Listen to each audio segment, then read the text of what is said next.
Then she must be taught to forget. They stood in silence once more, the sun casting long golden rays across the courtyard. A servant approached, bowing low. "My lord, my lady," he said, "the envoy from Thebes has arrived." Akhenaten waved him away. "Let him wait. Thebes is no longer the heart of Egypt." The Nefertiti's eyes narrowed, and yet its pulse still beats. That evening, the palace was quiet. The royal family dined beneath an open canopy, the stars beginning to pierce the velvet sky.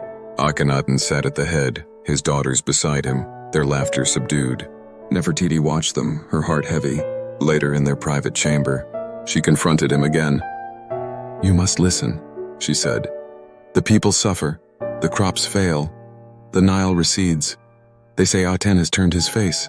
Akhenaten stood by the window, his arms crossed. "They are blind. Aten does not punish, he illuminates. But illumination without mercy is fire," she said, "and fire consumes." He turned to her, his eyes burning. "You speak like a priestess of Amun." "I speak like a queen," she replied. "Like a mother, like a woman who sees the cracks in the stone." Akhenaten approached her, his voice trembling. "I built this city for you, for us, for the God who gave us vision. Do you not remember the day Aten spoke?" "I remember," she whispered. "I remember the light, the warmth, the promise, but I also remember the silence that followed." He reached for her hand, but she pulled away. "I fear we have built a temple to absence," she said. Days passed. The envoy from Thebes was finally received. He brought news of unrest, of temples defiled, of statues of Akhenaten shattered in the night. "They say the god Amun has returned," the envoy said. "They say the people will rise." Akhenaten dismissed him with a wave. "Let them rise. They will find only light." But Nefertiti watched the envoy closely.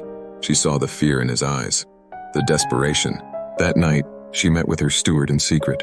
"Send word to Thebes," she said. "Tell them I will come." She traveled in disguise, beneath the veil of night. In Thebes, the temples pulsed with life. Incense filled the air.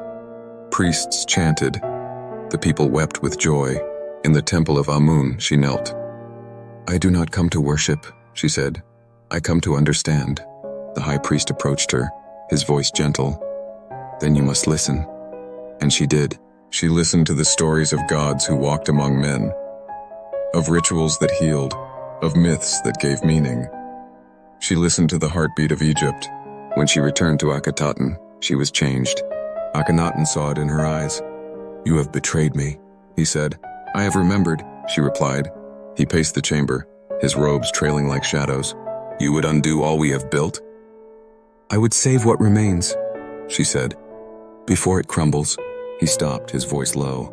"Then you must leave." She did not flinch. "I will not. I am queen. I am mother. I am Egypt." Akhenaten stared at her, the light of Aten flickering behind him. "Then we are no longer one." In the years that followed, the city of Akhetaten began to fade. The temples emptied. The people returned to Thebes. The old gods rose again. Akhenaten died in silence, his vision buried beneath the sands. But Nefertiti endured. Some say she ruled in his stead, under another name.